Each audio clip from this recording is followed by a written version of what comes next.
Hello again, friends. And you are our friends, and welcome back to another edition of Jim Cornette's Drive Thru, right here, wherever it is you have pulled up to on Thanksgiving week, or at least in America, it is Thanksgiving week. People celebrate Thanksgiving in different parts of the world at different times. You may hear some chuckling. I haven't even finished my introduction, but let's get right to it. I am the great Brian Last, your host of this fine program, and the man who answers your questions, the most popular figure in professional wrestling today, Mr. Jim Cornette. I'm afraid to say anything.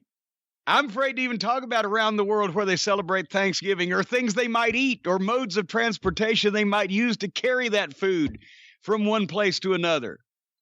You never know what could take place. You remember what I said about Baby Doll on TV in 1986? Let's just start another one. I remember several things you've said about Baby Doll on TV in 1986. I said a guy broke in her apartment last week. She yelled, rape. He yelled, no. That's right.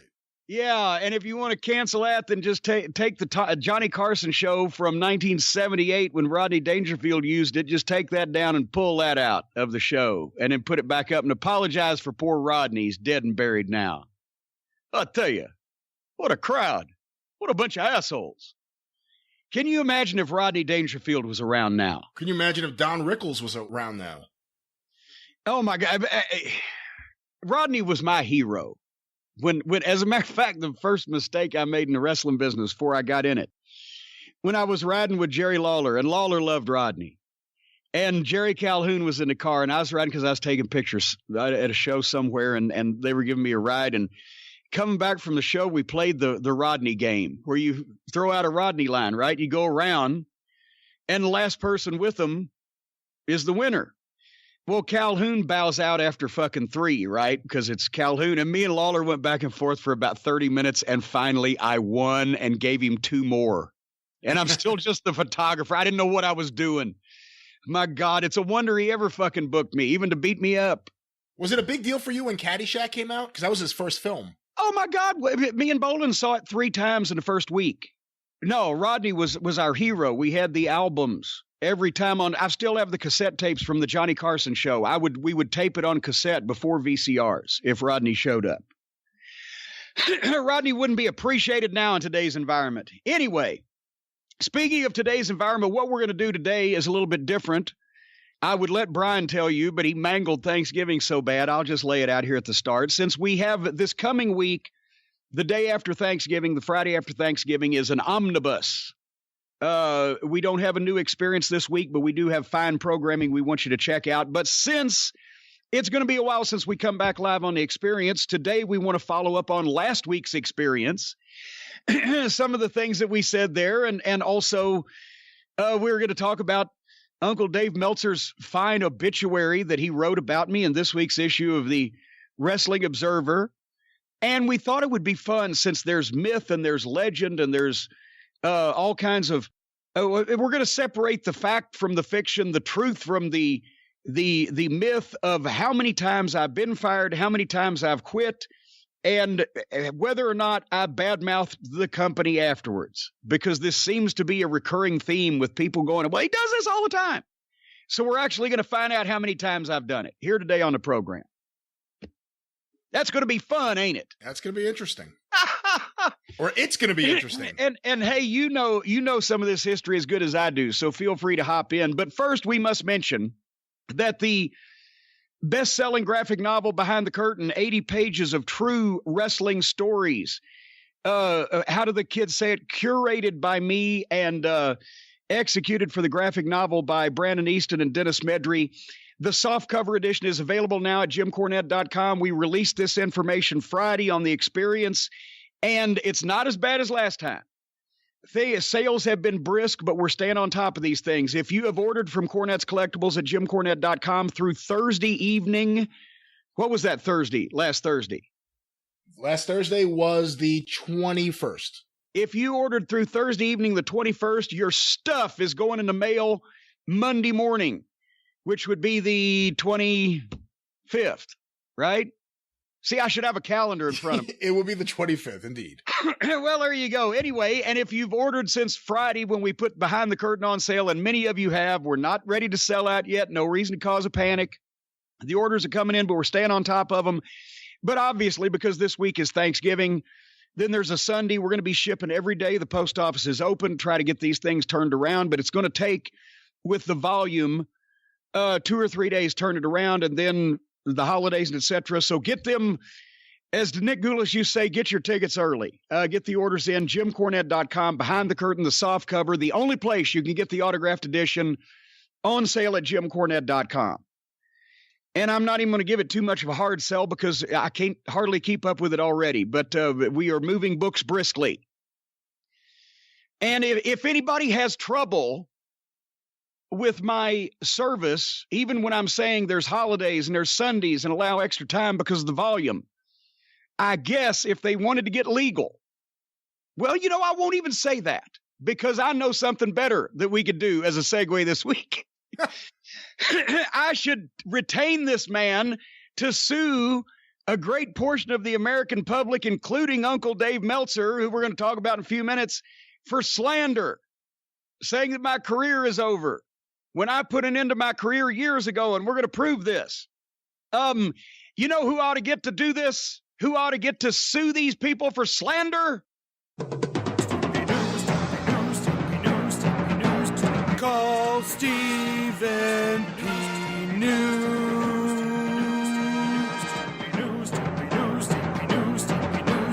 If you need to sue.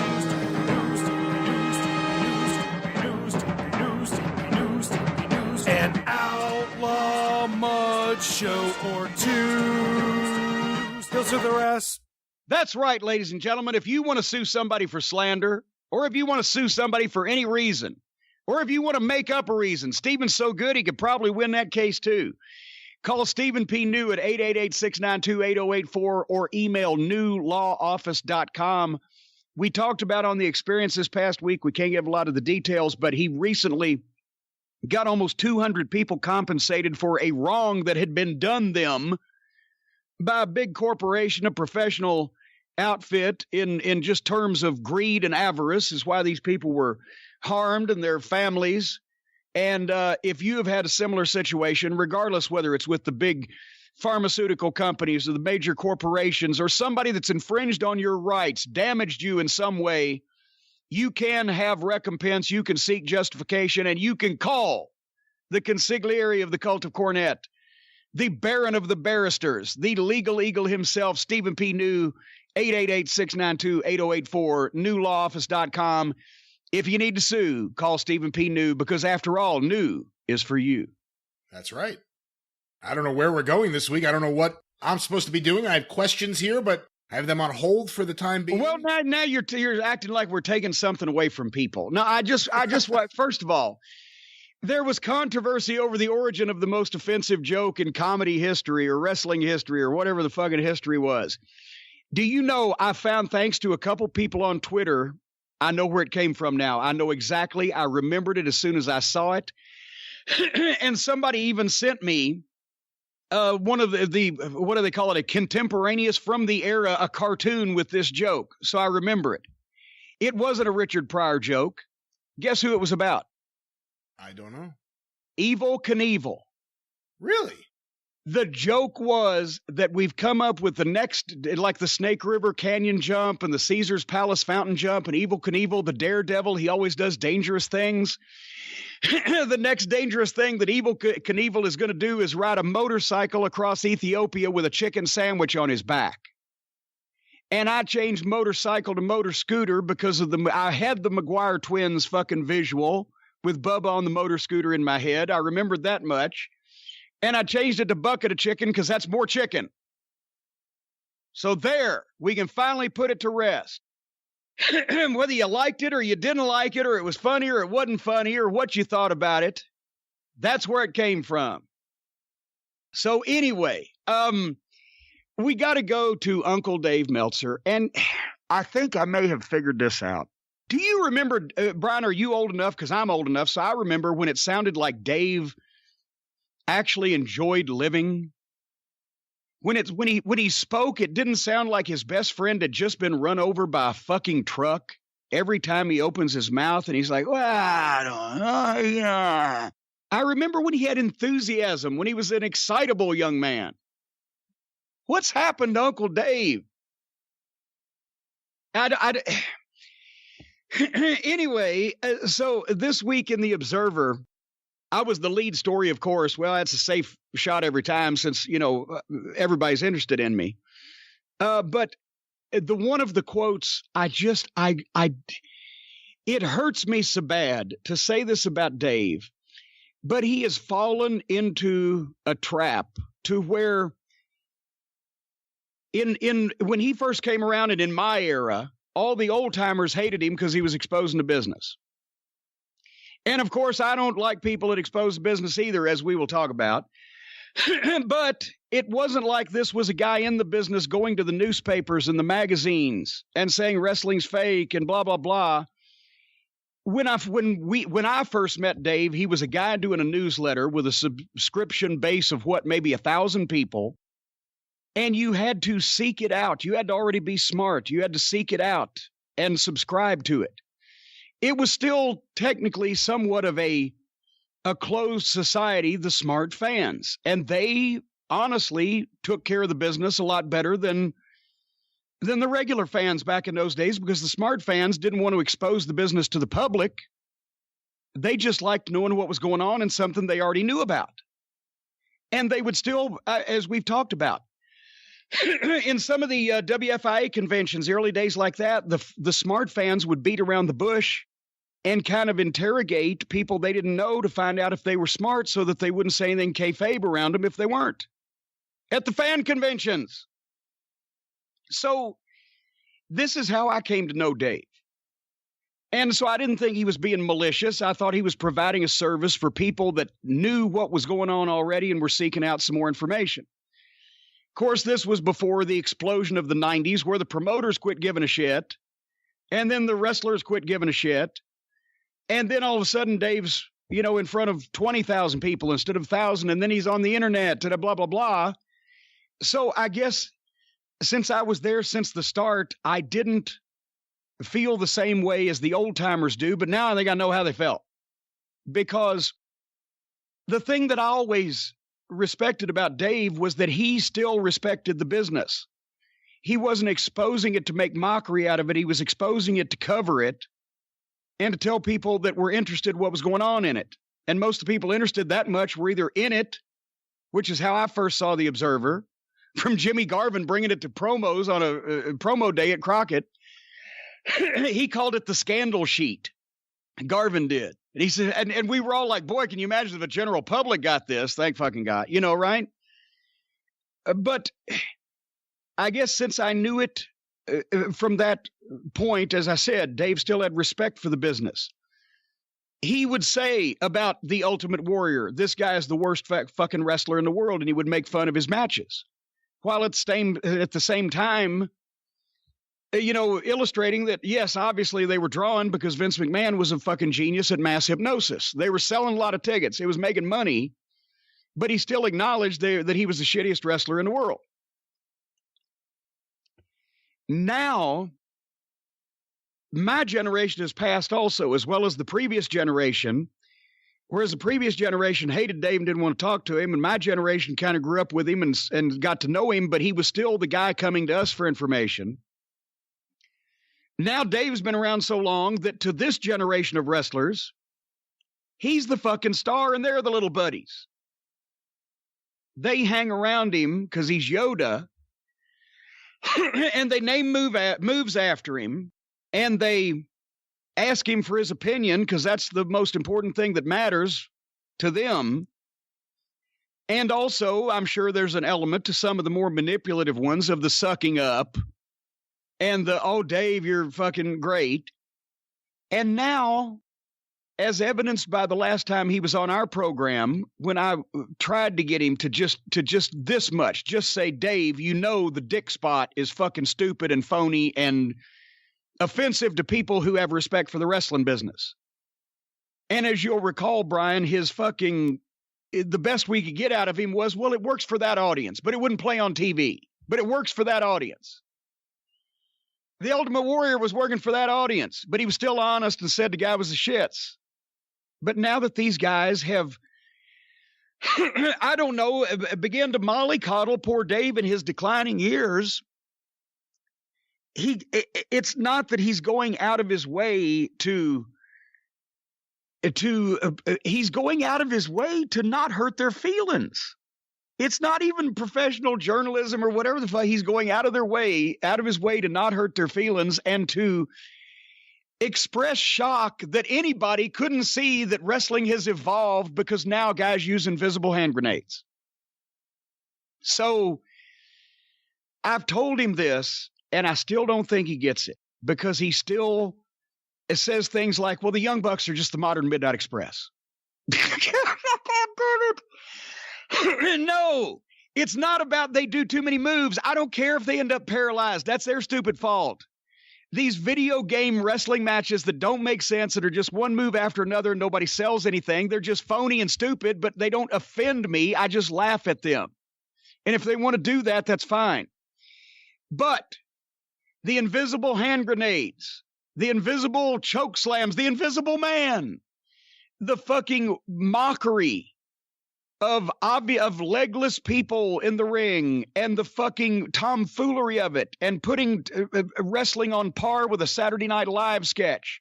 That's offensive to me. That's disrespectful to me.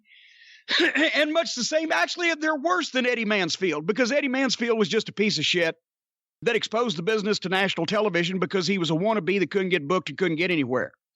And then later on, he said, I did it for the boys, like they all do. Anybody says I did it for the boys, actually, they did it for themselves and their own greedy interests. And then later on, they figured out a way that something happened that they could say, well, I can take credit for doing this for the boys. But they did it for themselves. But at least Eddie Mansfield didn't go out on a show in front of people and do shit with fucking levitation or voodoo or fucking throwing people around with his dick, his little teeny tiny penis. These people are worse in my mind and more offensive to me than Eddie Mansfield, because they were allowed into a business and then proceed to, because they can only get over that way and no other way, mock it for being phony, make fun of it, make it stupid, and then create a segment of these modern, butthurt, pussy needs powdered fans that think that you are supposed to view professional wrestling as phony, silly, fake, and fun, and inclusive. Fuck you. That's the issue, Uncle Dave. Not that your fucking favorite wrestlers do too many high spots for me. It's that they do too many high spots where they're phony, fucking, stupid children. Whether it's you and how can anybody not say that Kenny Olivier is the greatest wrestler in the world? Easy. Because he had a fucking match with a fucking sex toy and a 9-year-old girl, and that removes him from consideration in my mind as a professional wrestler at all. And 10 years later, he's doing phony bench presses for comedy when he's supposed to be a main event wrestler on a billionaire's fucking program that they're bilking with their outlaw mud show brand of fucking sideshow bullshit. And they're giving their friends a fucking job, and they're fucking on his ticket, making sure that by the end of this year or 6 months or whatever the fuck, that no other television network will want to take a chance on that wrestling thing because, well, we proved that only Vince can do it right. That's what they're going to do, and that's what offends me, Dave. He actually said in The Observer, this could be the end of his career. Brian, was I doing NWA commentary, except on their anniversary pay-per-view last October of 2018? Was I doing NWA commentary a year ago? No. Was I doing MLW commentary a year ago? I don't believe so. I don't remember the dates, but I don't believe so. He is picked now to say this is the end of my career. When and let me, hold on. Let me just do this also. The American Heritage Dictionary. I have it here rather than Merriam-Webster or Rand McNally, just because this was my mom's, actually. She liked to use it to do the crossword puzzles. So I keep it on my desk. Isn't that cheating? Hey, are you accusing my mother of being a cheater? Just asking. I'm sorry. Career. A chosen pursuit, profession, or occupation. The general progress in one's working or professional life. Career. A chosen pursuit, profession, or occupation. I have not made professional wrestling, pardon me, I was leaning over, my chosen pursuit, profession, or occupation since the end of 2012. It is a sideline to me as I went into the Jim Cornette business. And actually, as we have mentioned, the Jim Cornette business is more financially lucrative than the professional wrestling business was, at least for me. So, well, I appreciate Dave being all worried and everything. This is not the end of my career because I don't consider myself in professional wrestling anymore and haven't for some time, which we'll discuss in a minute. But this is the other thing that he got me with. He said, well, I don't think he's going to go back to the NWA because obviously I'm not happy with everything that went on and it's a distraction now anyway. But he said, and any AEW deal is on life support at best at this point. What the Brian help me at? Just talk for a minute so I can try to fucking just gather my thoughts. I could say that an AEW deal was on life support probably since the beginning of AEW.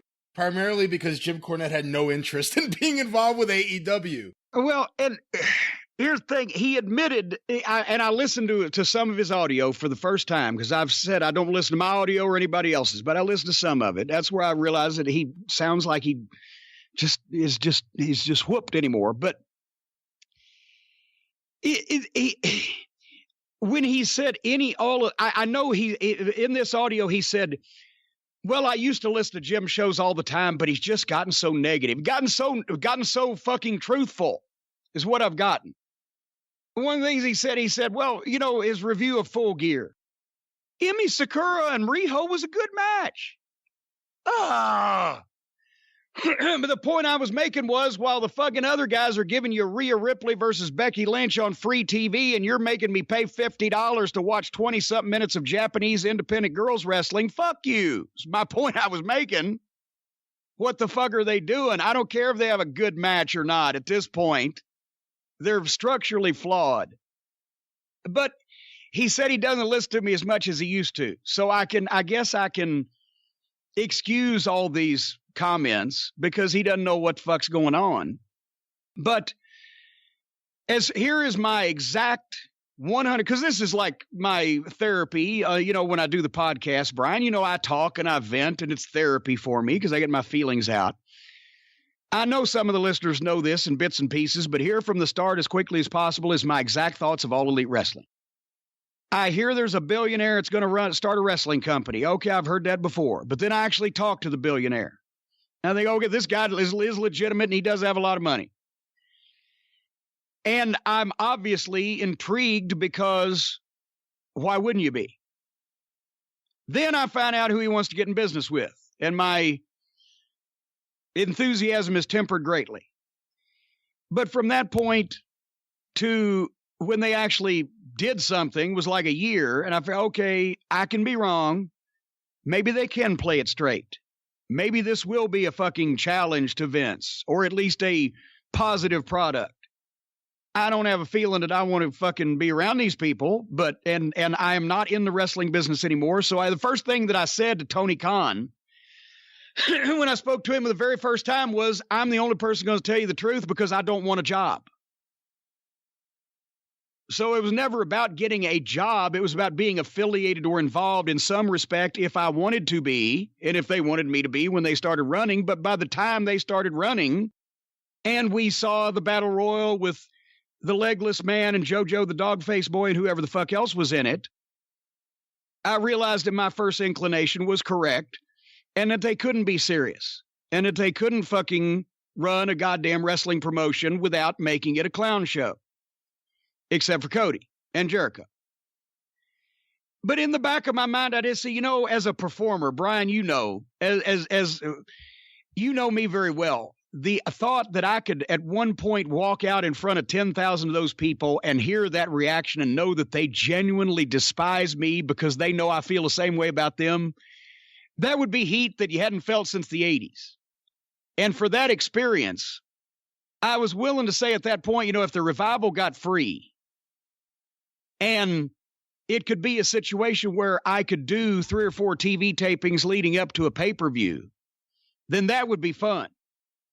But as I've seen all the other shit that they've done since then, that pulling the plug works both ways, and I pulled the plug in my mind because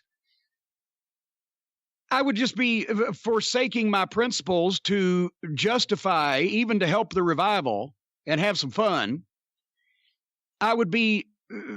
My principles would be shot to hell if I justified any of this continued bullshit that I've seen from them since then. So that has been out of my mind. And I have had no contact with them since. And I assume they don't want me around because they know what I think of them. As you can tell, I'm crying about this. But I guess the tone of Dave's comments and column, I guess it boils down to, why do all these people, Brian, insist that I take jobs that I don't want, to work with people that I don't like, to not be able to say things that I want to say,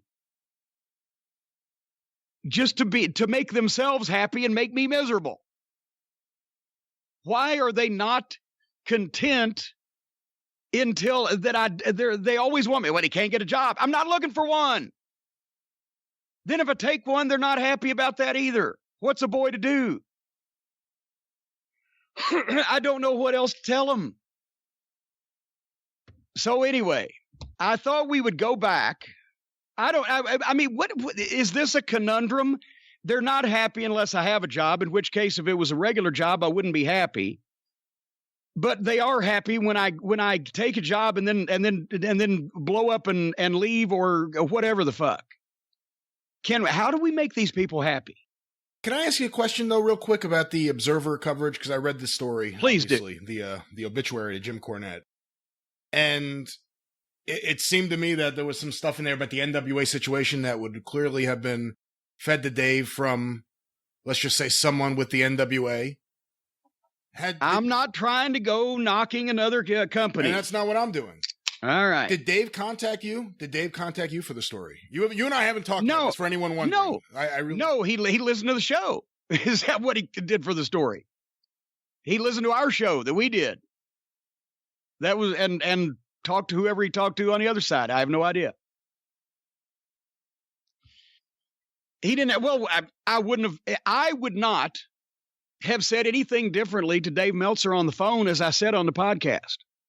So he got the story. He just chose to overlook it. What about the whole thing, though, that the NWA were upset that you're so negative, and that's the quote. I'm not saying it, because I think people overlook all the fair stuff you say about AEW, that it was negatively affecting them. I mean, it's not like this is new. It's not like you weren't, even before Dynamite, you weren't talking about all this. Yeah, no, this is not new, obviously. The NWA is newer than my feelings on the fucking, fine feathered friends at All Elite Wrestling. And the only person with the NWA that had ever said anything was Dave Lagana, who said, we get 27% of our viewers on YouTube from AEW Dark. I don't know how that works, and I don't give a shit. Nobody asked me to change my opinions. They asked me to come in and announce a wrestling show, which is what I did. And I didn't mention the opposition on the air, except every once in a while I say, these are actually grown men, but that could apply to a lot of promotions these days and not cosplay wrestlers. And that applies to many more independent shows than All Elite Wrestling. But otherwise, no, I was not asked to change, nor would I have changed the podcast for. I am not going to change my full-time work for my part-time work. And I'm not downing the NWA. I'm downing my interest in pro wrestling on a regular or even semi-regular basis as a whole. I did the NWA thing because I have the history with the NWA. I like doing studio wrestling. It was once every 2 months, and Atlanta ain't that far away. If it had been even once a month, I would have definitely asked for more money to make the trip and probably been pissed because I don't want to fucking travel that often. And if anything came up to where the show became a weekly event, I'd be out to begin with, unless they're shooting it in fucking Louisville. And it was the same issue, and we'll go ahead and go here into my backstory. With MLW, I bailed Cord out of a pinch when he lost access to Shivani for a while in the WrestleMania weekend in New York, and a couple shows in Chicago and Milwaukee, because that's even closer to me than Atlanta. At one point, we were talking about trying to get, I told him after the first New York, and I believe I said this on the air, I'm retired from New York City the week after I got back. That trip almost killed me. And at one point, we were trying to figure out a way to get me to Dallas, which is 900 miles, because I didn't want to leave them stuck without an announcer or whatever with the Von Erich's debut in Dallas. We tried to put it together, an extra meet and greet or whatever. I wasn't going to go for the same thing I go to Chicago for, couldn't. And then finally they got a backup plan put together with Shivani for a while. I don't know what's going on there. And that was fine. But I'm not interested in any ongoing full-time involvement in a professional wrestling organization of any kind, because I'm interested in living longer. And if I got involved in wrestling business again, especially today, I would probably have a fucking stroke. So anyway, let's go backwards. Let's go backwards. In the year 2019, I did 2 NWA events and 4 MLW events, right? Individual tapings or pay-per-view, whatever. I tell a lie 5 because in New York City there was 2 MLWs. So 5 MLWs and 2. And I also did one of the Midnight Express reunions over for All-Star Wrestling for Gary Damron in West Virginia at a wrestling event. Those 5, 6, 7, those 8 events are the sum total of times in the year 2019 I was present at a wrestling event. I'm not talking about a fan fest or a Comic Con where there's wrestlers there or whatever. I'm talking about where there's a ring set up and actual matches going on. 8. In 2018, I went back and looked at my book. You know how many it was that year? I don't. 4. And 2 of them were favors.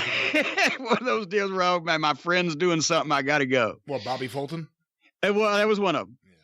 Yeah. In 2017, I did 7 wrestling shows. 3 were favors, and plus the 5 days with TNA that year. So that was a busy year.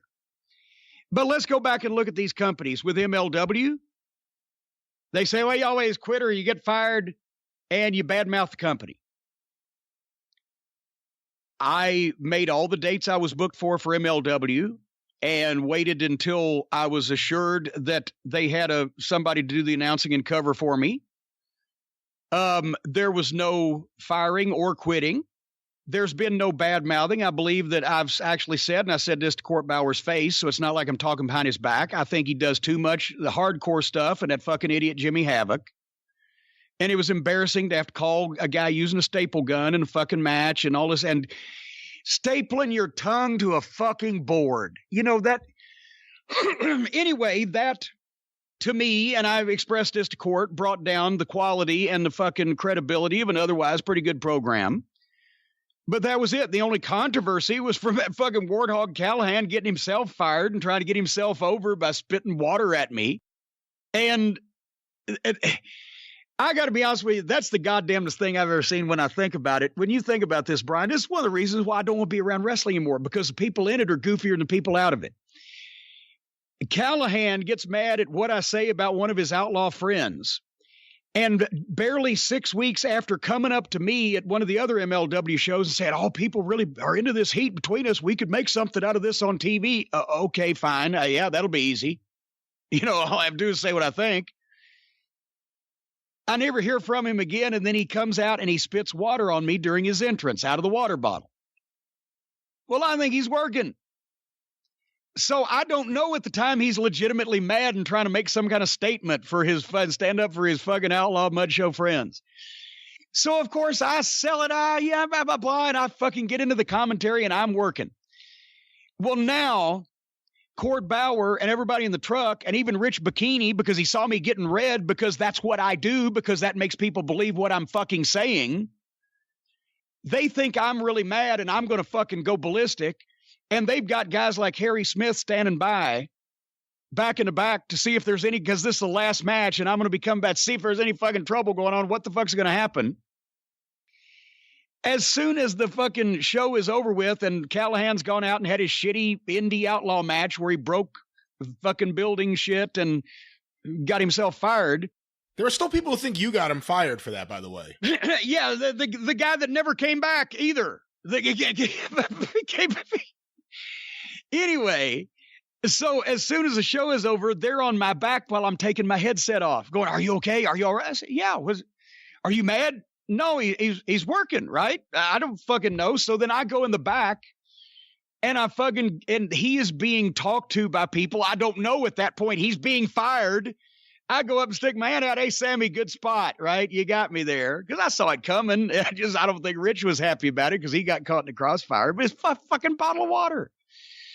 Anyway, then he looks like he don't know what to fucking say. He shakes my hand and he looks stunned, like I didn't know that he was serious. I thought he was working. I was working, and the entire rest of the fucking crew thought I was serious.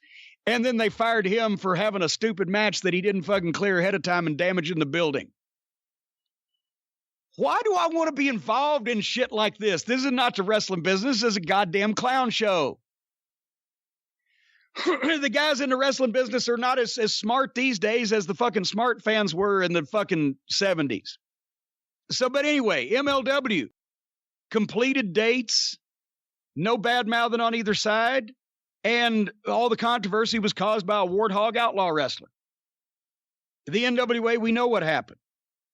In 2017, let's go back to my last run it should be Global Force, but it was TNA Impact Global Force Wrestling down in Orlando. Last time they did it there, I think. And we told the story on the show here, but for the new listeners, I made the mistake, as I usually do, of sitting here minding my own business in my home and answering the phone. And it's Jeff Jarrett. And we've laughed about the line. He says, "I got something I want to run by you." I said, every time you start out with "I got something I want to run by you," it gets me into trouble. Jeff Jarrett had come back to TNA. They were renaming it Global Force Wrestling. They had just fired Alberto Del Rio for doing whatever the fuck it is that Alberto Del Rio did at that time. And he was their world champion. And they were coming up, they were doing 10 weeks of TV to lead to a pay-per-view.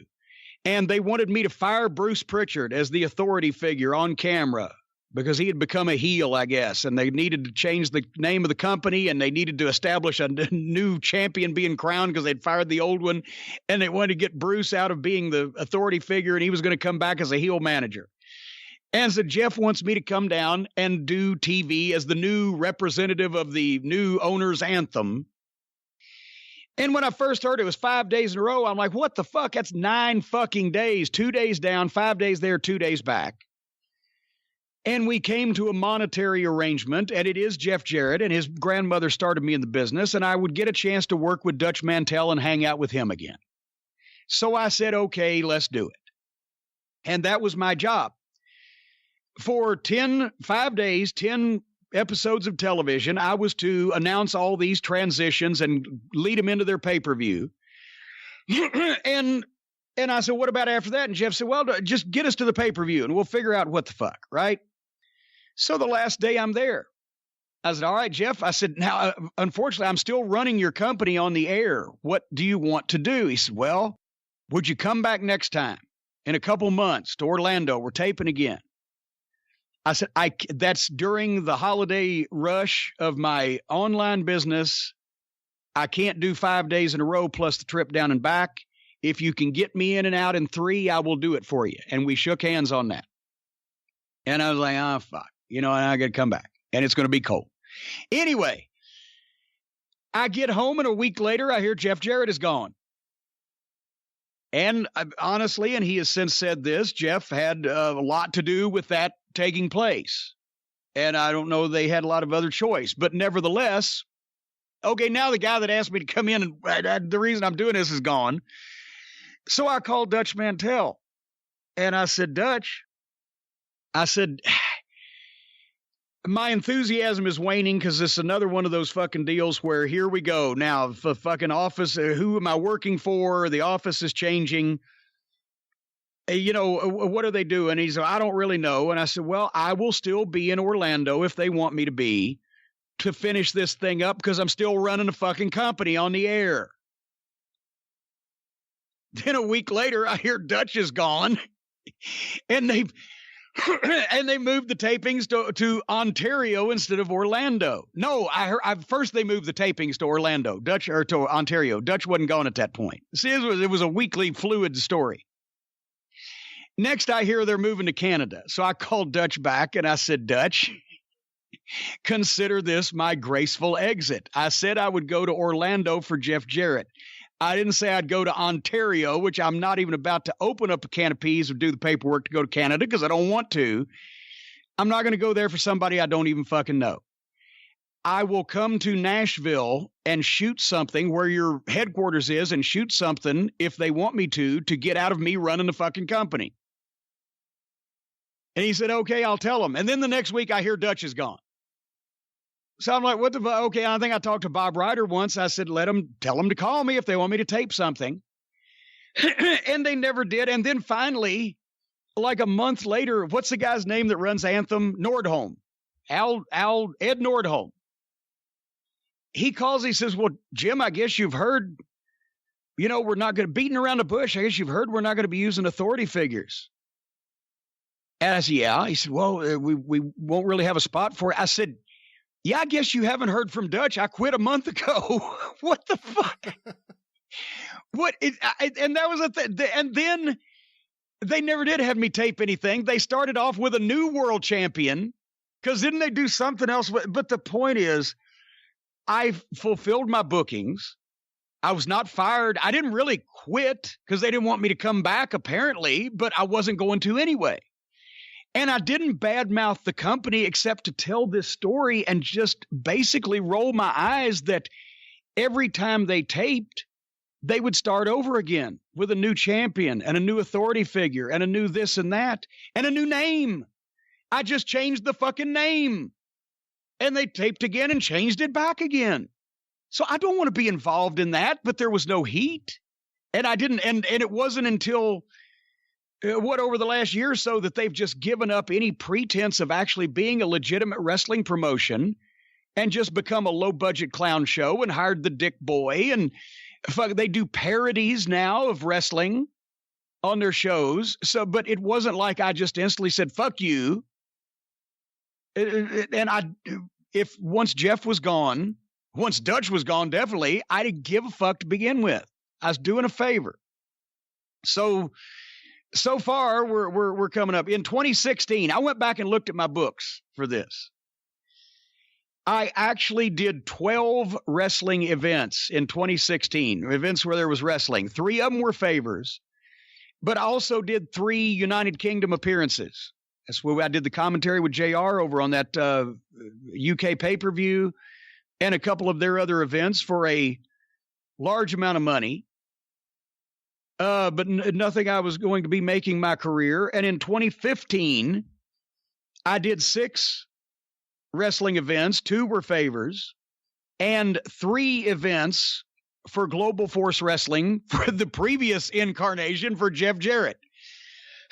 At ballparks in Bowling Green, Kentucky, Knoxville, Tennessee, and Jackson, Tennessee, because they were close to home. And he asked me if I would because he was working with radio stations, and I knew how to have the fucking match with the guy from the radio station. Not an actual wrestling match, but put him in the corner and make sure he don't fuck nothing up. Right. I didn't actually look at my 2014 book, and actually 2013, I didn't get a book for the first time ever because I was so happy that I had no dates booked and nothing to do because I just left Ring of Honor. So that covers the last 6 years. I don't know that my career is any more in wrestling is any more over now than it was 6 years ago. You can be the judge of that. But have I left anything out of any kind of blow-ups with employers? And there have been in those years, there have been a couple of independent shows where they either fucked up and didn't have everybody's money, or I remember the one The Ring fell in during the second match, and they hadn't fixed it 2 hours later, and I told the guy to take his money and shove it up his ass and left. Dave from Knoxville wouldn't be under this because that's a fan convention. Oh, that's right? A comic convention, right. Yes. And as a matter of fact, the comic conventions, I've had wonderful times at, except for Dave and Tony Hunter. What about Ring of Honor? What year was it you left Ring of Honor? Well, that was 2012 because I didn't get a 2013 book because it was, I left at the end of 2012. It was the first weekend in November. And let's examine the quit, got fired, and cut promos on people. Because for the new listeners, they may not have heard this story, and it's out there on YouTube if you want to search it out. But anyway, it's been covered. I'm not overstating this case that my efforts are what led to Kerry Silkin being able to sell Ring of Honor to Sinclair Broadcasting. And because I was mad at TNA from the previous time, and I thought, well, I'll just show you fucks. I got with Ring of Honor, and I was determined to, because I believed in the roster. I wanted to help Kerry. He'd been a good friend to me. I wanted to see a legitimate wrestling promotion that was focused on athleticism and competition and wrestling and pro wrestling and not fucking sports entertainment. It definitely, because TNA at that time was still in the hands of Shitstain. I wanted Ring of Honor to succeed. And for about a year and a half between 2009 and the sale in 2011, I'm not saying I worked for free. Kerry would pay me to go to television, but I went to many of those house shows in the Northeast and just sold autographs and books or whatever, because I wanted to see the talent, and also because I wanted to have other people see them and be there at the shows. And you were at some of them, and some other people that were there also we were trying to find a place to create some revenue. Yeah. And then finally, when the sale took place, and I'll never forget my conversation with Joe Koff on this.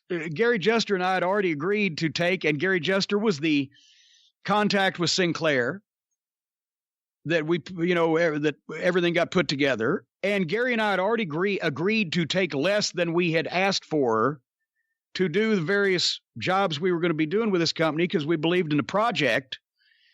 But we were supposed to get a bonus upon the sale, and then when I got the paperwork, the bonus was written down as a bonus of up to. I'm like, oh, scratch that. What do you mean eligible for a bonus of up to? I heard I was getting a bonus. So anyway, as of one little money issue, but we got that cleared up, and I got it straightened out to my satisfaction.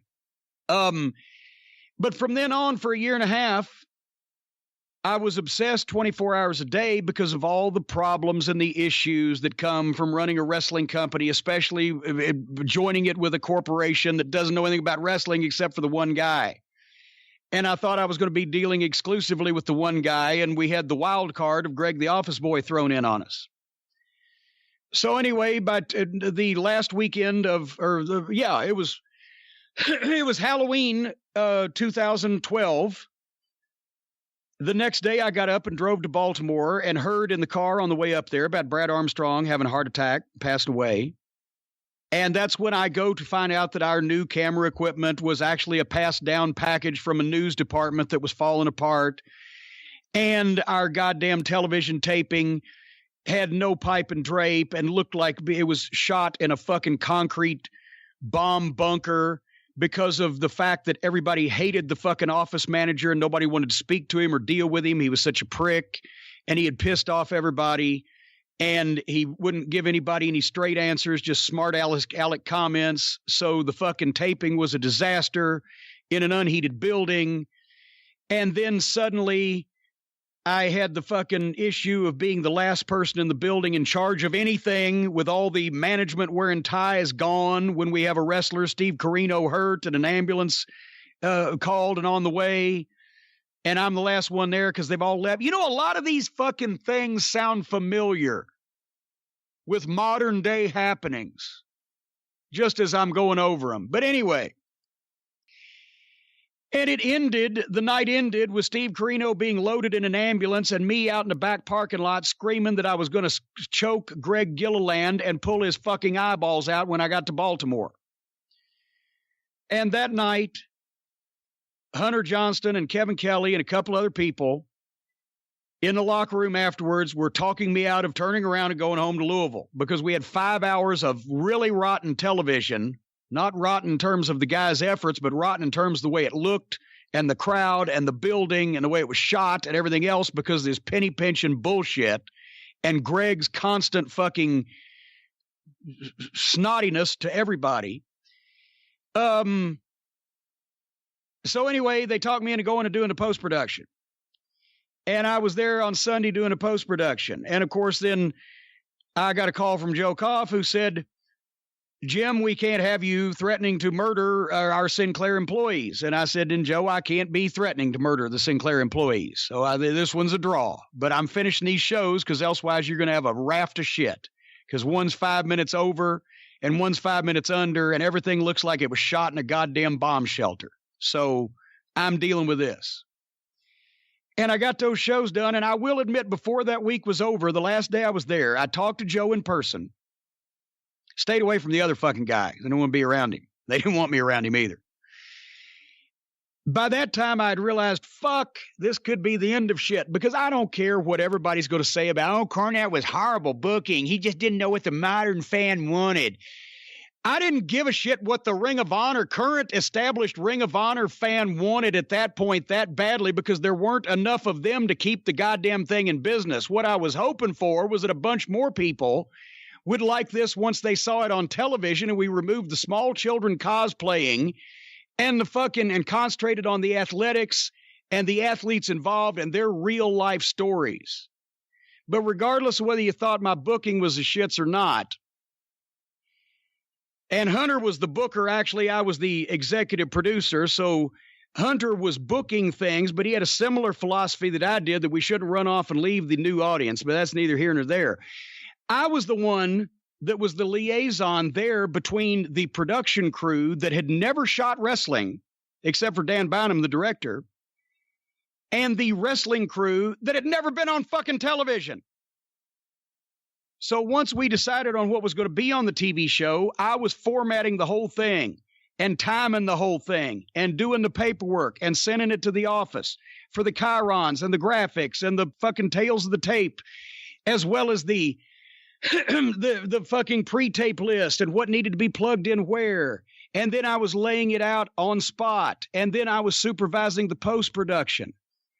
And I was worried that it would be a not seamless transition. I had a lot of faith in Hunter Johnston and still do as a booker. At that time, he was learning post-production. He had never been involved in it before. He was sitting back and watching also.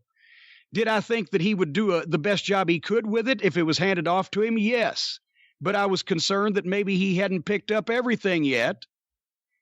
And at the same time, I was concerned about the whole fucking 9 yards because I was the only one that would speak up, especially because Gutless Gary Juster had been refusing for months to go to Joe Koff with me and tell him on both of our middle-aged white men behalf that this fucking kid was fucking the whole thing up and everybody hated him. But Gary is more concerned about his insurance and fucking drinking Starbucks and getting by with as little work as possible instead of actually confronting the issues that were going on. So I felt bad because I was the only one that was standing up and telling Greg that he was full of shit. Everybody else just thought it, but they didn't want to say it because he was Joe's boy. So anyway, I talked to Joe, and I felt like fucking Jason McCord in Branded, where I was the coward of Bitter Creek. Only one man lived there at Bitter Creek, and they say he ran away. I'm leaving and leaving everybody else in this fucking shithole, this shit show. So I told Joe, well, man, I'll go home for the holidays. Maybe I can calm down. We can talk again. I was trying to backpedal. I was afraid what would happen. And he's like, okay. And I'm sure he's being nice. But once I got home, I got back in the house. I didn't have to get on the phone. I didn't have to type anything. I didn't have to send any emails. I think it was several weeks later, however long, I sent Joe an email saying, you guys are doing fine and I'm doing good and everything's cool. So that was a mutual, yeah, we don't need to be around each other. However, what about the fuck you guys on the way out? Do you remember why that happened? The fuck you guys on the way out? Mm-hmm. I don't. I didn't say anything bad about Ring of Honor. I didn't say anything to anybody. As a matter of fact, one of the games that I played that year was the first week of November. And after that TV taping, Ring of Honor didn't have any other shows until Final Battle the week before Christmas, right? So I stayed home. I didn't tell anybody anything. I didn't talk to anybody on the phone. And I waited to see how long it would be before somebody noticed I was gone. And there were a few after about, I think it was 3 to 4 weeks, there were a few rumblings, and Dave picked up on it. Good old Uncle Dave. But anyway, as a matter of fact, I said, I'm taking a sabbatical away from wrestling. That was when I decided I'm done with the wrestling business. Because after that night at that taping in Bell Vernon, Pennsylvania, I went to the only place that I could get anything to eat at 2 o'clock in the morning. We got out of that fucking igloo, and I hadn't eaten in fucking 18 hours or whatever it was. The Eaton Park. And I was there at 3 o'clock in the morning, eating 2 breakfasts and a goddamn giant double cheeseburger, stuffing my face with fucking hash browns, and on the phone with Stacy at home on a cell phone, basically in tears going, I am going to have a heart attack just like Brad Armstrong did if I don't get away from these fucking people and this fucking business. So that was the point there. And over the next few months, I decided I'm tired of trying to save the wrestling business. Like I'm all noble and everything, but I'm tired of trying to save a serious wrestling business at the fucking expense of my own health. And I'm going to get in a Jim Cornette business. And that's what I've done for the last 7 years. And over the past few years, the Jim Cornette business has been quite good. But I've been out of wrestling as a career since November of 2012. Please mark that down. So anyway, the fuck yous didn't begin until the following summer. Because we had agreed, Joe and I, as gentlemen, that I wouldn't say anything bad about Ring of Honor and they wouldn't say anything bad about me. And I kept my agreement. Until, do you remember, fat fuck Kevin Steen, loudmouth, can't be ever pleased or happy Kevin Steen, whiny baby bitchy ass Kevin Steen, did a sit-down interview with 2 other people. The 2 other people were Shane Hagedorn, the former Ring Weasel. He'd actually been a manager for Ring of Honor, and we started using him to head up the ring crew, and I went to bat for him with Sinclair to get him the job when the transition took place. And in New York, the brand new $3,000 custom-made ROH ring skirts to be used for our new syndicated television show were used once and then left sitting there at the Manhattan Center by Shane fucking Hagedorn and never were seen again. And I cussed him out for it. And now that I was gone and he had been relegated because of that to a fucking job stuffing envelopes in the fucking office in Bristol, Pennsylvania, he and Ross, the merchandise weasel, who I'd also cussed out and told him I ought to break every fucking tooth in his mouth because he's the one that ixnayed Adam Pearce as our color commentator on our television program because Adam had told Ross when they worked for Kerry's version of Ring of Honor that he was going to knock him the fuck out the next time he saw him because Ross Abrams was a fucking weasel and a little fucking crooked shyster, and Adam Pearce didn't like him. So the merchandise weasel, as we've talked about here on the program, was able to stymie and to ixnay the color commentator for our nationally syndicated wrestling program at the last minute because he didn't like him and whined and complained to human resources or human relations or whatever they have in these companies that basically stick their nose to other people's business. So they got together and shot this interview with Steen where he basically put the mouth on me, as Dennis Coraluzzo would say. And they were almost ready to release it. I think they may have released it for about 15 seconds. Of course, Steen stuff is not released. It escaped anyway.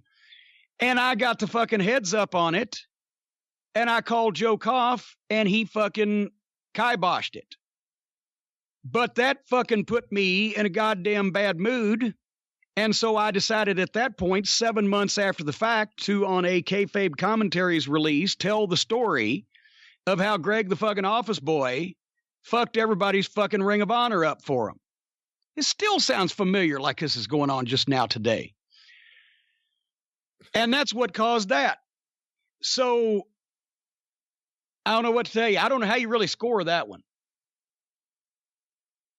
Is that really, do we put one down in the, I know we went to a draw on the quit and fired, but do we put that one down in the fuck you category, or was that was brought on by them? I don't know. But 50-50. You are right. It seems like a lot of people are coming to similar thoughts about Greg the Office Boy lately.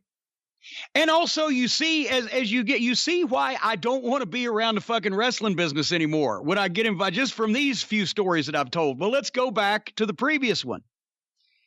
TNA, 2006 to 2009. I was blaming, for quite some time, I blamed Jeff Jarrett for Vince Russo being there. In hindsight, I think he did bring some attention to Russo and gave him some credibility in the past to where people would actually think that he knew what the fuck he was doing. Russo, I mean. But now we know it was more Dixie. Because Dixie was somehow, Shitstain does have the talent of convincing people that don't know anything about the wrestling business that he knows something about the wrestling business. That's pretty much the only thing he's ever been successful at.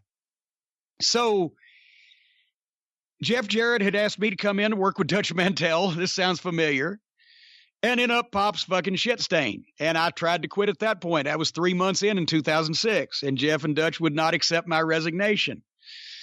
I said, this will not end well. They said, oh, it'll be okay. And we managed to make it work for 3 years until, once again, Jeff's gone.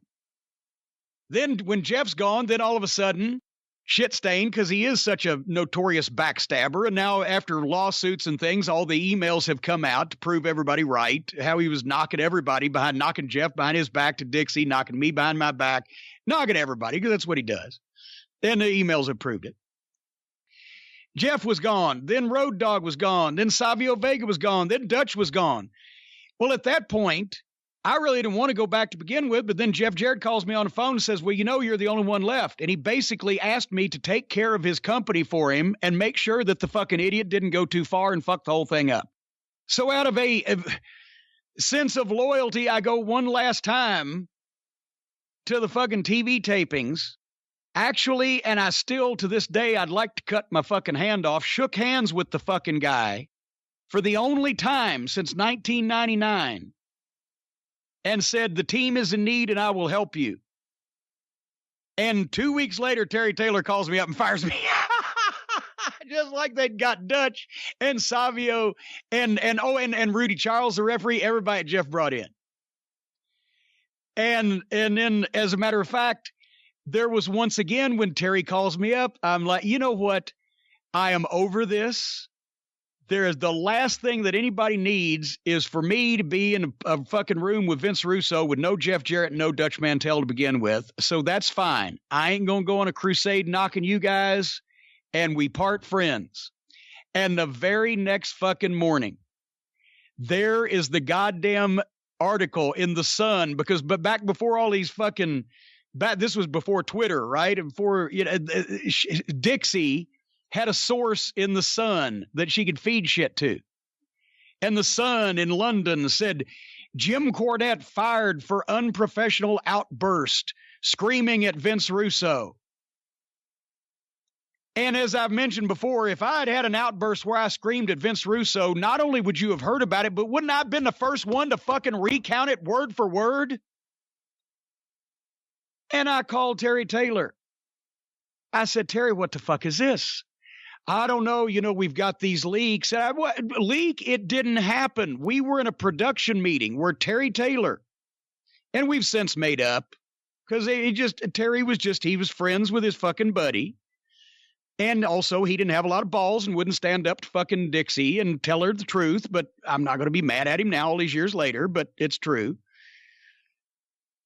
Terry Taylor, I said to him, you said to me as head of talent relations that in production meetings, it was us and we would get a united front and me and Vince would work out whatever we had going on and we would all decide what we were going to do and then we'd go do it and we were a united front to the talent. At the production meeting in question at the last TV tapings, did or did not I asked Vince Russo why he had changed this finish in this match from what he had talked to me on the phone. The first time I talked to him on the phone in 15 years. What we had talked about and agreed on the phone on my way down here 2 days ago. And now it's changed, and I think it's ridiculous. And it's going to bury Sting, and it's going to bury Hernandez. And we shouldn't be having this match anyway, but here's how we can get out of it. And let's do this. And everybody agreed on it. And we did it. And then suddenly I was screaming at Vince Russo, and I was unprofessional. It sounds to me like the people, Terry, that were unprofessional were the people who were making shit up out of the production meeting to make Vince Russo sound like a babyface, and they had no other choice but to get rid of me because they had not revealed yet, Brian, as you will recall, that the real reason I had to go was because Vince was so overworked. It was such stressful work for him and so hard for him to do those television shows and fuck them all up to that extent and bury all that talent all by himself that he was bringing in Ed Ferrara. And Ed Ferrara wouldn't be there in the same room with me, nor if I would be with him if I had known of his coming presence. Because I spit in Ed Ferrara's face for making fun of Jim Ross's Bell's palsy several years before. So that's what, and they had to put the fucking story in the Sun to make it sound like they had no other choice but to get rid of me. And I told Terry Taylor I want a retraction. Do you think Dixie will have a problem doing this since it didn't take place?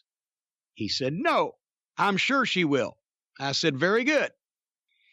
The next day, the retraction came as an unnamed source had said that Cornette was fired for screaming at Vince Russo. Another unnamed source, not with Dixie Carter's name on it, not an official statement, said, no, that's not true. So that's when I called Terry Taylor up and said, Terry, gave you all a chance to do this. Now I'm going to be defending myself, and I'm going to be telling people exactly what the fuck happened and exactly what the fuck I think, which I have been doing ever since, because they had a chance and they couldn't do it because Dixie was a gutless cunt and wrapped around fucking Vince Russo's finger, and Terry had no balls and just wanted a job because he had pissed off a lot of people. And apparently he didn't want to go into Terry Taylor business. So he couldn't tell her what the truth was because she wasn't there. So that's when I started knocking TNA. So we do have an official one in the fired column, and we do have an official one in the fuck you column, but with cause. Are you keeping score? Well, that's one. That's the first one we've been able to come up with. That was 10 years ago, right? Okay. Let's see. Before that, I was with Ring of Honor under Gabe Sapolsky from 2004 to 2006, making shots for him, but on a fairly regular basis, which is where I first got involved with Ring of Honor and first saw what they were doing. And boy, they had come a long way in 2009 than they were back in 2004, 2006. And a lot of the Briscoes had grown up and a lot of the guys had come along. But anyway, 2004 to 2006, worked Ring of Honor, shots, managing, appearing, was the Gabe's commissioner, enjoyed it. The only reason that they stopped booking me at that point was that's when TNA, where they were using a lot of TNA talent in Ring of Honor, AJ Styles and Chris Daniels and Samoa Joe, TNA made all the guys exclusive. Now, my deal with TNA was different. I could still do anything that I wanted to do outside of that. Even then, I was making deals like that because I didn't want to do anything exclusive. So as I told Gabe, I could continue to make shots for you, but at the same time, he wanted to go in a different direction with using the money that was freed up from the TNA guys to establish some new stars because he'd lost Samoa Joe and AJ Styles, Chris Daniels, etc. And I didn't blame him. And I told him, I said, the fans probably, even though they like me there still, they'd get mad at me if I was the only one that showed up and they couldn't have Samoa Joe. So we just stopped doing stuff together for the time being while I was still at TNA. That was not, there was no animosity. The only time I've ever been mad at Gabe while I'm just venting was when Sinclair had bought Ring of Honor. Gabe was running Evolve. Gabe had Bobby Fish at that point under contract. And I called Gabe up and pitched a deal that I thought would have been good for everybody. to have a cross-promotional angle, an invasion in New York. Everybody would know who everybody was in that building, but we could acknowledge Gabe's company on television. We could. He was so pissed off about the way things happened with him in Ring of Honor, he wouldn't even listen to it to begin with, and it didn't even get as far to be fleshed out as it could have been. But I was seeing Evolve. We weren't going to try to present them as beneath us, although we were the promotion with 75 fucking television stations. But this was going to be a cool, like, underground Fight Club kind of promotion, and the way that we would present it with fucking badass, dangerous guys that had trained in MMA, Bobby Fish is whatever the fuck, and present them as equal to some of the Ring of Honor guys that they could have good matches with. And it would get Gabe's guys more work. And then some of our guys could work on his shows. I was trying to open something up instead of having everybody out for themselves when the pie was so small to begin with, and then we were trying to carve it up from there. But Gabe didn't want to do it. Okay, fine. That's fine. I think he missed out on an opportunity. But when afterwards he did promos say, well, I just didn't trust it. I knew what was going to happen. The fact that he thought that I was trying to zoom him or swerve him around and wanted to just get a hold of his guys and make his company look like shit and wasn't going to be anything in it for him, or at least that's why he was telling us the reason why he turned it down. Maybe he just wanted a good sounding reason why he turned it down, because otherwise it sounded pretty good. But the fact that he thought that I would fuck him and that I needed to go out of my way to make his company look bad or whatever the fuck, I'd always thought we were friends. Well, now I wouldn't be mad at Gabe. If we saw each other now, I wouldn't yell at him, but I don't think we can ever be friends again because he showed me that he thought that I would fuck him. Well, so we're done. Do you think, though, that maybe that was more about the people you were working for than it was you, or did he specifically cite you when he talked about it? Yeah, but I was the one giving him the idea, and he didn't say anything like, I think that Jim would have fought for us or stood up for us, but the other guys, no, he would just, no, fuck, I knew what was coming. Well, fuck you then. You didn't get what was coming, and your guys could add more work, and I don't know how Evolve is doing these days. I don't know what they're fucking doing. Don't care. Anyway, so that was 2004, 2006 Ring of Honor. Of course, 2005, the WWF, and this is another one that's so complicated. I hate we're running long, but God damn it. When Jim Ross was the head of talent relations in the WWE, we were fine. Even though that's the era that they got the comedy writers involved in the show and they were doing the necrophilia and Mark Henry gave birth to a hand, or no, Mae Young gave birth to a hand and went out with Mark Henry, and Mark Henry got a blowjob from a transvestite or what. I don't know what the fuck. As far as relating business to business, OVW and WWE as a promotion were fine when Jim Ross was head of talent relations, because JR very simply viewed, if you can't follow his rules, can't follow ours. And JR was from the era where when promotions worked together with each other, they worked together with each other with either a bit of fucking respect for each other, or elsewise they went full on promotional war. But there was not one side was a complete flunky in the relationship, which is what happened when John Laurinaitis took over, because JR wanted to move back to Oklahoma before he committed murder up here in Connecticut. So as a result, John Laurinaitis knew how to push my buttons. He knew that Stephanie and Triple H weren't OVW fans, because obviously they wanted to start the whole thing in Florida so they could give their friends jobs without having to move anybody to Kentucky, the whole 9 yards. But anyway, the 6 or 8 weeks previous to my final straw was a shit show again. There was the week that it was a Wednesday. It was about 5-something p.m. We were going to roll tape on our television in about an hour and a half, and Laurinaitis is on the phone again telling me who I should put on the show that night, like I hadn't even written it yet, or what I should do, or what I should have him say.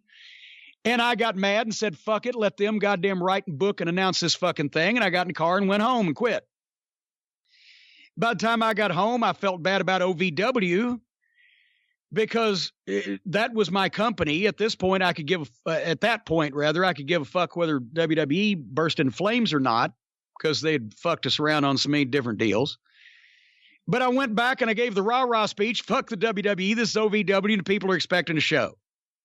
So then the very next week, Laurinaitis, I can't remember what that one was, came up with some reason to suspend me because he said, Jim, you're burnt. You need to, I said, you think? So he suspended me for 6 weeks. I said, wait a minute. You're telling me you're going to pay me for 6 weeks, but I don't have to do any of the work because he got Dreamer to book OVW for 6 weeks. Right? More on this in a minute.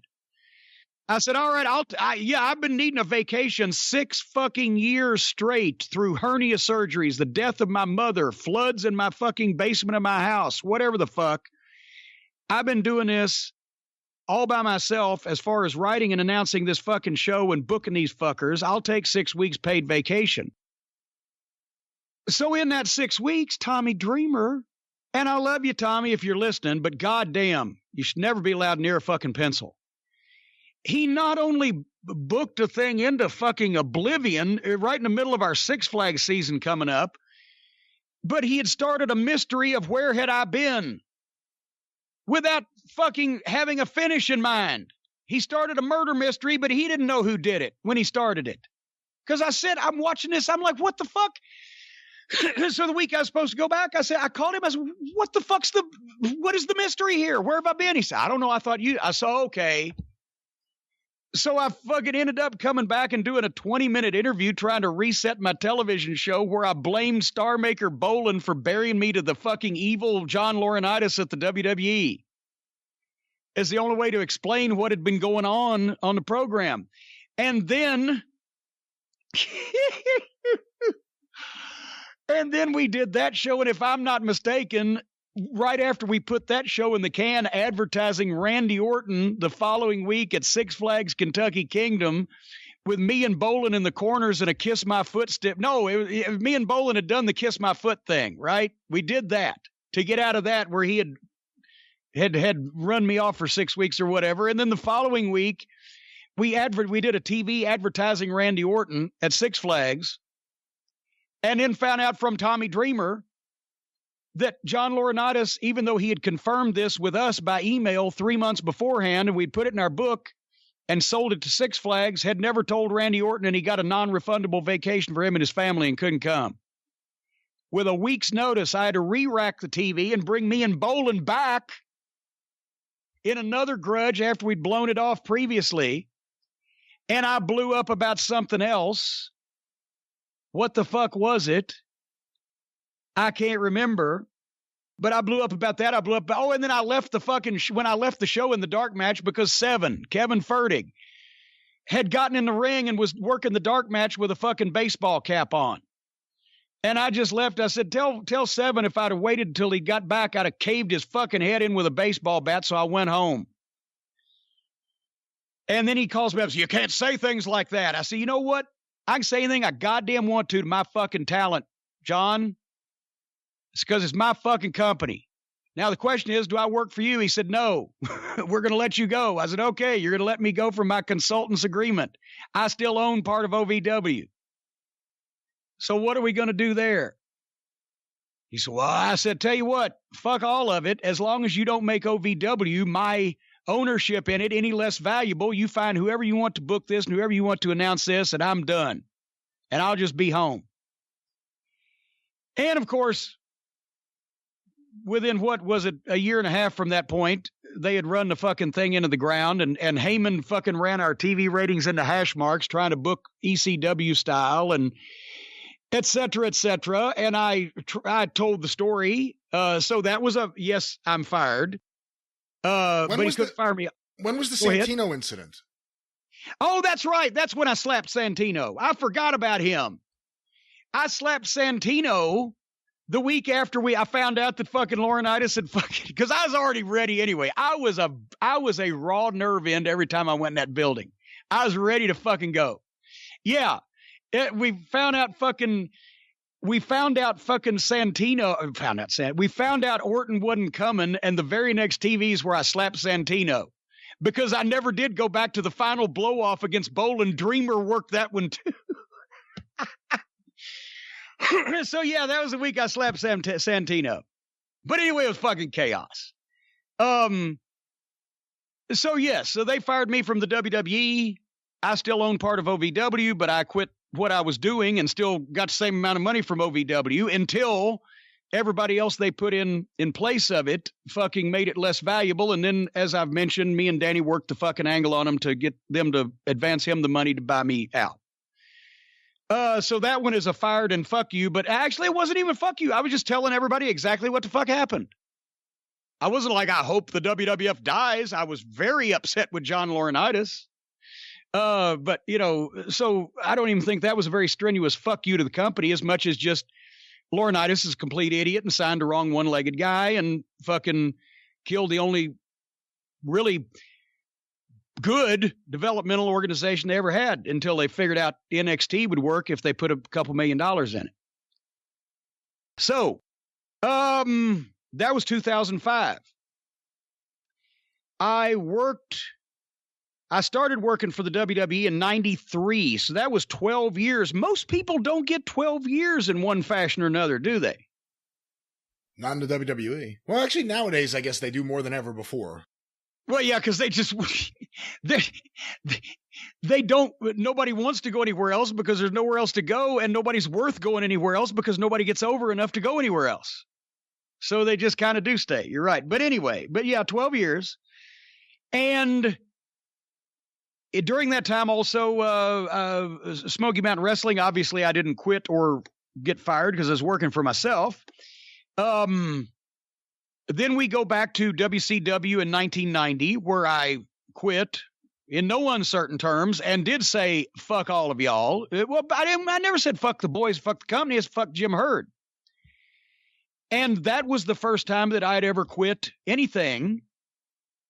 I mean, we had given notice and worked out our notice like in Dallas, we could go to Crockett, but I never walked out on anything. That still to this day is the only time that I've ever walked out on anything with dates booked, right? In Dallas? Well, no, WCW. Well, yeah, I mean, and to be fair, at the time, and I know things may have changed, but at the time it was fuck Jim Herd and fuck Ole Anderson. Oh, yeah. You were going through a lot. You had been taken off the booking committee. Well, the booking committee was dissolved. I quit the booking committee in March. This was October. Yeah. So, I mean, that last 6 months or so with you and the Express there was... Yeah, I was ready to go. Yeah. But it wasn't fuck all the guys. I want them all to die and fuck the company. It was fuck Jim Herd all the way through, and Ole had just fucking lost it, right? But anyway, Ole was just the whipping boy at that point that just made the comment that caused me to go. But anyway, Memphis, the second time there in 90, we came in, did our dates, the thing with the Fabs turning on Lawler. It was just a short-term thing. I'd been with WCW and or Crockett since the summer of 85. So that was 5.5 years. I had never had a crossword with Dusty Rhodes. I never, even though we thought some cross things about Jimmy Crockett, had a crossword with him because it was Jimmy Crockett. And at the time I was Jim Cornette. I shut up and I didn't get the fucking check for Starrcade royalties and didn't get the fucking, didn't get paid for the 2 weeks that I worked after blowing my knee on the scaffold, but I was Jim Cornette and he was Jimmy fucking Crockett then. So fuck it. But no crosswords there. We filled out our dates in Dallas when we gave our notice there to go work for Crockett. In Mid-South, obviously, we finished everything. And the reason why that Watts had us go to Dallas at first instead of Crockett was because he wanted to bring us back. I'd never been fired until my first firing was in 2005. John Laurinaitis fired me from my WWE consultant job because I had quit in 1990 for WCW, and I had only been fired before in 1983 by Ole in Georgia, which wasn't really personal because he dissolved the entire territory. So he fired everybody. He fired everybody, 14 people at the same time. Just said, don't do this anymore. So, have you been keeping score on this? I think it's 2 fuck yous. That's what I have written down. Basically, over 37 years in the wrestling business, I have quit once or twice. I've been fired full on once, and you're fired, I quit a time or two. And I have said fuck you to 2 companies, basically, that were in the wrong, 2 or 3 after the fact. That's like an average of fucking 1 every decade, isn't it? Yeah. What else? Where else? Anybody? Bueller? Bueller? I'm trying to think of other example. I mean, let's go through some of the indie guys. Did you ever have any problems? Did you ever have a big fiery blow up with Joel Goodhart? No. David Lehigh? No. I'm trying to remember who else you would have worked. Doug Ward. Oh, that's different. That's different. But, well, hey, a guy that's had to go into fucking hiding 3 times because people were looking for him, you know, he's been chewed out quite a number of times. You know, yeah, that's not right. But it fits the narrative because, and generally, several things happen. We'll close this program up already. Several things happen. Number one, these blow-ups are so picturesque and visual and attention-getting that people remember them for quite some time. And generally, it's never a situation where I just go in one day and say, I quit. It builds, because if I'm doing something, I want to be doing it. I don't want to quit it. But when I get so goddamn miserable and mad at somebody that I'm fucking ready to goddamn pull my hair out and fucking choke someone, that's generally when that happens. Or the reason I get fired is because I fucking flip because I'm ready to choke somebody. Do you think you're capable of just taking a check and not fully investing yourself in a project you're doing? No. That's why I've never been able to. Even when it came to that in 1990 in WCW, just be a stooge and show up and take this guaranteed money, and the wrestling product is the shits, and they're treating your boys like the shits, and you know, whatever the fuck. When I walked out, I had absolutely zero of nothing except a guy. Well, I don't say I have zero. I mean, I didn't have nothing in the bank, but I had zero of nothing else to do going forward except a guy with a lot of money, and said that he might be interested when I left WCW and financing a territory. I just decided I didn't want to be there anymore. It wasn't worth it. I was going to fucking have a stroke or a heart attack or choke somebody because it was bullshit. And so I just went out and started my own territory. But that's the thing is I have never been able to just, because I mean, the announcers in WCW just the following few years were what, making $250,000 a year just to show up and do pre-tape commentary. I would have made a lot more money had I just shut up and not given a fuck whether it was any good or not, like everybody else was doing at that time. Everybody in WCW says that. In the mid-90s, they were just there taking the money. Nobody gave a fuck. You didn't even have to show up for work? You didn't even have to show up. Yeah. But I couldn't fucking do that. I've always operated under the principle that if somebody makes a situation for me not worth my fucking time and effort, then I will do something else, even if I have to make my own something else. And I'm sorry, I've just had high standards when it comes to the fucking wrestling business all these years. I learned from the best. I was a fan of the best, and I became one of the best. And I'm not just going to go and do a shit show. Here's the thing. We talked about this on the Experience a number of months ago. If somebody did say, Jim will give you $1 million, all you have to do is go to All Elite Wrestling Television every week and just participate in their shit show, or we'll give you $1 million, all you have to do is take the dick flip, then I'd be mad at myself for the rest of, I don't want that to happen. I'd be mad at myself the rest of my life for turning down the $1 million, because I would not take the fucking dick flip. I think anybody does, if you need the money to keep your goddamn family off the fucking street, okay, we'll talk. Otherwise, you're a piece of shit taking a dick flip. I'm sorry, let's just say it. I've alienated most of my fucking friends. Why not? You're a piece of shit for taking the dick flip from this fucking guy that all he does, that's the only way he was ever able to get over. And now if you're a wrestler in California, I guess that's how you get booked, is by grabbing another guy's dick and being flung across the ring with it. You should hear from some of the people who don't do it, what they have to say. Well, I would be more willing to talk to them than people who do it. I don't care if you've been a name, you ain't a name, you want to be a name or whatever. Fuck, you've taken the dick flip if you ever gave a shit about the wrestling business. And I'm sorry that I do not choose to participate in this fucking foolishness just for money because it's just entertainment. Fuck you.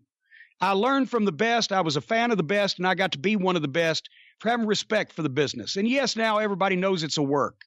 But they don't have to be made to think that it's a fucking joke. And that's why I have had Ring of Honor was the only real interest I had in wrestling over the last 10 years to begin with. Because after TNA, I'm like, well, fuck this. It's just look at the people getting in the business. Look at what they do. Look at the things that these outlaws are doing on these independent shows. Nobody gives a fuck. It's a shit show. I wasn't interested to begin with. With Ring of Honor, I felt like this can be an alternative, but the people who were willing to like wrestling because it was a sport were run off by then, and there weren't enough people that wanted to like a fucking tumbling exhibition. Now, what I'm afraid is that there's enough people that want to see a tumbling exhibition that they can kind of get by with having a business named wrestling, but there's no hope whatsoever of doing a show where it actually will be taken seriously. And so my interest, except for the NWA program, because as I said, it was fun, it was close, and it wasn't too often. And it was wrestling. But otherwise than that, my interest has never been lower.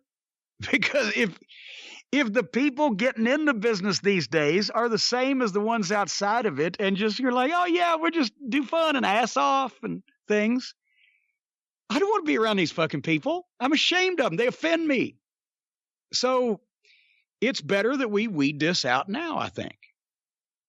So let me go on record as saying, whether you're even a fucking friend of mine or not, and whether you have made a name or a living in his business or not, if you have grabbed this fucking guy's cock and flung yourself across the ring for him, you are the epitome of what's wrong with the wrestling business today, and I don't like you.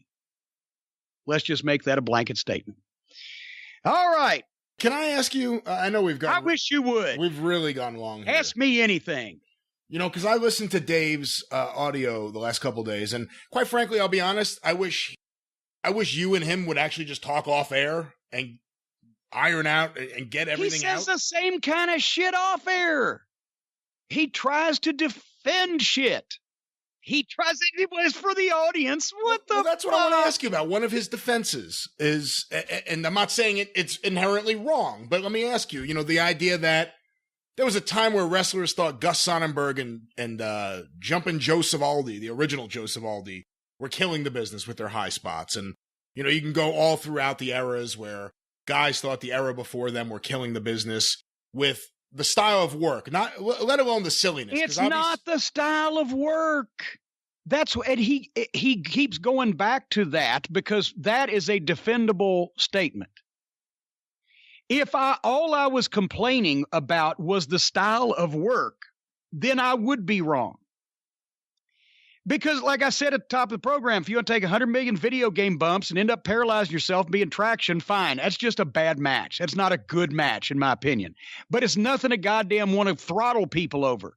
But the Midnight Express never hit a rocket launcher on an 8-year-old kid for his birthday. The Midnight Express never fucking worked with the Invisible Tag Team Express. It's not about doing too much and that makes it fake. It's about doing obviously fake shit and making fun of it being fake at the exact same time. Whether it's an invisible hand grenade or a lollipop or grabbing your dick or fucking the Invisible Man or the goddamn dance routine or all the stupid shit that you see on Twitter from these idiots with this inordinate need to be known as somebody who do something. I want to be known. And they go viral with their stunts, and it's all fun. Or these goddamn hardcore idiots that carve themselves from asshole to appetite in front of these fucking clowns and these juggalos. That is what is wrong with wrestling, and that is what offends me, and that's what I'm not going to stop bringing up. I'm going to keep bringing it up because it does. It offends me, and I'm not going to lose an opportunity to point out what pieces of shit these people are that do that. It's like if you were on the mob side, it's like somebody that fucking stooged to the feds. If you're on the Fed side, it's like a fucking Fed taking payoffs from the mob. Either way, we're always going to be on opposite fucking sides. Me and these play fucking wrestlers. And I don't have to goddamn say I like it because I don't want their fucking money. And that's what gets to them the most. And I don't have to say it's good. And that's what gets to Dave the most because he loves these guys now and they've taken him into their bosom. But I don't have to say I like it because it's not the same thing as Ricky Steamboat and fucking Ric Flair's athleticism taking Jack Briscoe and Dory Funk one step further. I've seen that. As a matter of fact, I said that in 2010 that I thought Tyler Black and Davey Richards took Flair and Steamboat maybe one step further. Seriously, athletically, with work and a fucking match up and down that people loved. They weren't assing off. They weren't making people giggle. They weren't playing slap, tickle, and grab ass with each other. There's no invisible participants in a fucking match. So Dave, just the same as all the rest of you, it's an easier defensible fucking statement to say, oh, he's just mad they do too many high spots. That's not it, and that's never been it. That's just stupid. But I don't give a shit because that's their bodies. What I do give a shit is the sex dolls and the fucking 9-year-old children and the legless people and the goddamn bullshit. And you're not, no matter what you do or what you say, gonna fucking, now you know what they're gonna do? They're going to go to fucking Tony Khan now, and they're going to say, we got to just offer him a ridiculous amount of money to embarrass himself. Money he can't turn down. And then the guy offers me $1 million. I take one dick flip, and then I laugh at them, I guess. Right? I don't fucking know. But the point is, no. No, they wouldn't hire him. Yeah. The point is, I'm sorry if you don't like my opinion on wrestling from 40 years in it. Also, fuck you if you don't like my opinion on wrestling from 40 years in it. But what offends me is these type of people, and I ain't going to get off of it. And that's, and if they say, well, Cornette shouldn't be involved in wrestling, name a fucking wrestling fucking product that I give a shit to be involved in right now. There was one, but they decided to bury me because nobody saw anything wrong with a fucking 30-year-old joke. So now there's none.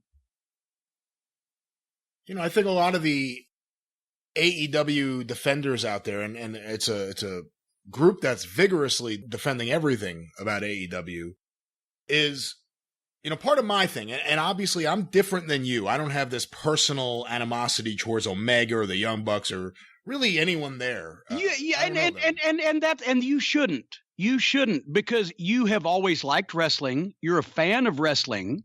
But it was never your main income, never your life's work, never your fucking all-encompassing fucking thing, right? Some people are goddamn physicists. Some people are fucking doctors. Some people are fucking well diggers. So I just happened to be in wrestling. It was my hobby and my life. I don't expect you to have the same resentment when somebody wipes their feet on it. Right. And I think for me, part of the issue, and I've liked some of their matches. I've openly said it to you. I've liked Kenny Omega matches. I've liked Young Buck matches. And I've also criticized Kenny Omega and Young Buck matches. But I think for me, part of the thing is when we review an AEW show, you know, obviously people focus on the negative stuff a lot more than the positive stuff. Part of the reason is, and I think this is ignored, is that when you're saying these things, it's usually you more than me, obviously. When you're saying these things, there is look, and I never talk numbers, and I'm not going to start now, but there is a incredibly large and growing audience that agrees with you. That maybe they don't have the personal animosity, but they watch that show and they agree with you. Or they watch that show and now they just listen to hear what you have to say. I mean, there's various different things. And I think that's part of the thing that bothers me is the utter dismissal of what you say about their stuff because of people know about the personal feelings, but the utter dismissal by certain people is what you're saying, yeah, such as Uncle Dave or the offended parties. Right. I mean, and again, I have nothing but respect for Dave.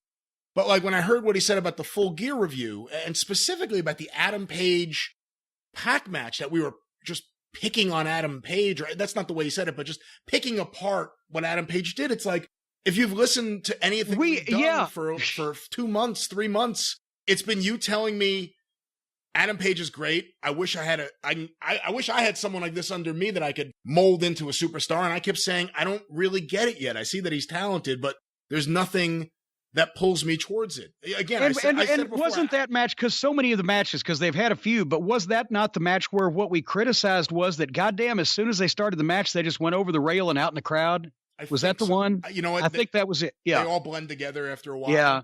But that's the thing. I don't think we've been unfair to Pac. I mean, we've done nothing but put over Pac. You've done nothing for the most part but put over Adam Page. But somehow that became, we just killed that match. The Emi Sakura Riho match, you know what? I've seen different opinions. I saw people that really liked it. I saw people that really hated it. I saw people that said it was a bad match that picked up at the end and had a good finishing sequence. And that's kind of where I was at with it. And then I saw other people that said, no, the whole thing was shit. But to say that you saying that the match was bad is somehow you being out of touch. I didn't even say the match was bad because I didn't watch the match, because my point was, you're fucking nuts. You have American girls on your roster. You need to make a star. You have competition that has the best girl wrestlers on the planet, the most highly trained under contract, and they're putting on better matches than this for free TV, and you give these girls 25 minutes on a pay-per-view. Regardless whether the match was good or not, nobody gives a shit, because there's a lot more fucking fans of pretty American girls with great backstories like Britt Baker's than fucking Japanese anime. Oh, and by the way, there's something topical. Britt Baker makes an appearance on WWE programming. But yeah, I don't mean to take your discussion sideways, but while we're talking about Britt Baker and her better half, but yet, no, the whole thing was, who gives a fuck whether it's a good match or not? You're charging people $50 as a pay-per-view and you're putting Japanese independent girls on it for 25 fucking minutes. That's a rotten business decision. I don't give a fuck if they fucking wake fucking Carl Gotch from the dead and both of them stretching. A lot of my criticisms about AEW and a lot of my reviews about AEW have kind of centered on a general thesis, which is I focus in on the stuff I really like. I mean, I've been nothing but effusive about Cody, Chris Jericho, MJF, various things. I'm even a little, I guess, a little more accepting of Jake Hager's clothing than you are. But, for me, I'm about to be 40, and I'm a lifelong wrestling fan, and I really want a current product that I could feel, that I can invest myself in and feel like I'm getting something back out of it worth what I'm putting into it. NXT does that at times, more than most wrestling promotions in a good number of years. But with AEW, I talk about the stuff I like, and you obviously more vociferously than I talk about the stuff we don't like. But part of my thing is, I think if you just focus on the match quality, and those are the kind of matches that you like, then it's one thing. But I look at it and I see that this is not a product. And look, it's not just exclusive to AEW. It may be across the board. It's not a product conducive to getting new fans in the door and convincing new fans to stay. The Cody and Jericho segments are great because you invest in the people. Yeah. And then when the match isn't as great, I'll be honest, on the last pay-per-view, I thought the Young Bucks match was the best match. I thought the Cody Jericho match had great emotion, but as a match, I didn't really think it came together until the end for various reasons. But I was invested in it to the point where I really enjoyed it and I didn't care. And I think on AEW, and I've said numerous times, they need more promos. They need angles. Yeah. That's part of what that don't involve the two main event guys that are the two smartest guys on the roster also. The only two guys that ever seem to be doing angles and interviews. And coincidentally enough, the thing I'm most interested in seeing how it plays out. I didn't think the Jericho-Cody match was the greatest match. I really enjoyed it, and I enjoyed watching how things were played out. And I think you have to get to that mindset of thinking, not every wrestling fan cares about work rate or moveset or star ratings. A lot of people just want to lose themselves emotionally in a match. And the million fans or so that enjoy AEW's product exactly how it is, and the however many thousands that attend those shows. And I hear from people who go to those shows, they say we had a great time. It was a fun night. It was a different kind of crowd than a usual wrestling show. We had a good time. That's fine. But to open a bigger door and make a company grow and make a company last, I think you need to do things differently. And I'm 40 years old. Someone wants to say I'm out of touch or this and that. That's fine. I will gladly accept it. But I think ignoring all that I think ignoring the other side has valid points, and that the other side, and again, I'm not going to go into the numbers, but when millions of people are listening to your point of view on things, they don't necessarily all agree with what you're saying, but there's a gigantic audience that is not into AEW and this style of wrestling. They're also not into the WWE. They want something. They're like me. They're not into anything except the concept of wrestling. Why can't we fucking have some? Yeah. So I don't know if I'm rambling at this point or not, but well, you are, but it's all right. We got to go back to Britt Baker. What the fuck was she thinking? Either that, or does she want to? Is she trying to get out of something and join her boyfriend? No, I've been looking into this a little bit. I don't think that's the case. Apparently, according to a couple of people I asked, she's been at various NXT shows supporting her boyfriend. I see a quote here from Triple H. Apparently, I guess it's a conference call or something. And the quote was, "I swear this. The director that took the shot didn't know who it was. Just went to the woman in the crowd who had the most concerned, crazy look on her face, and he took the shot." Well, here's the thing, and we'll close the show up with this one. This is another TNA story from, good God, 10 years ago. I think it was WrestleMania weekend of 2009. Weren't they in Orlando? Nevertheless, remember there was a team, the Highlanders or the Scottish Highland. They were Rory and Robbie or something like that. They were Irish or Scottish or whatever the fuck, right? Yeah, I remember that. The Highlanders, something. And we are in the truck at a TNA taping in Orlando, and it's WrestleMania weekend. And somebody, because I didn't know these guys, truthfully, but somebody in the truck pointed out and said, "Look, is that what?" And I'm here that they're looking at it, and they're looking over the monitor, trying to figure out, get a shot of there, and they're trying to find somebody. I'm like, "Who's that?" They say, it is. One of these guys who was at the time on the WWE roster, or was it WWF back then, whichever, was sitting out in the crowd watching the matches. And well, what the fuck? And we were gobsmacked that anybody could be this stupid. So immediately Jeff had the idea, hey, put up a shot. So and we fed the line to fucking Mike Tenay. Wow, and we identify him by his real name, right? Not his gimmick name, because that's owned by WWF, but his real name. And said that's just proof that everybody comes to the TNA matches when they're online or whatever the fuck. Because what a fucking idiot. And of course he got fired over it because he was in the fucking competition's crowd like a fan watching on television. And everybody said, "Oh, it was horrible for TNA to do that." Why? What the fuck? In the 80s, do you think fucking Hogan would have stopped by to a Crockett show in Greensboro and sat in the fucking bleachers and watched Flair's match? So I don't care. I'm happy that they're a happy couple. But Britt Baker being seen on opposition television should have been, if not her notice, her... That should be it. And I like Britt Baker. I've been saying that, to push her as the fucking star. But what was she fucking thinking?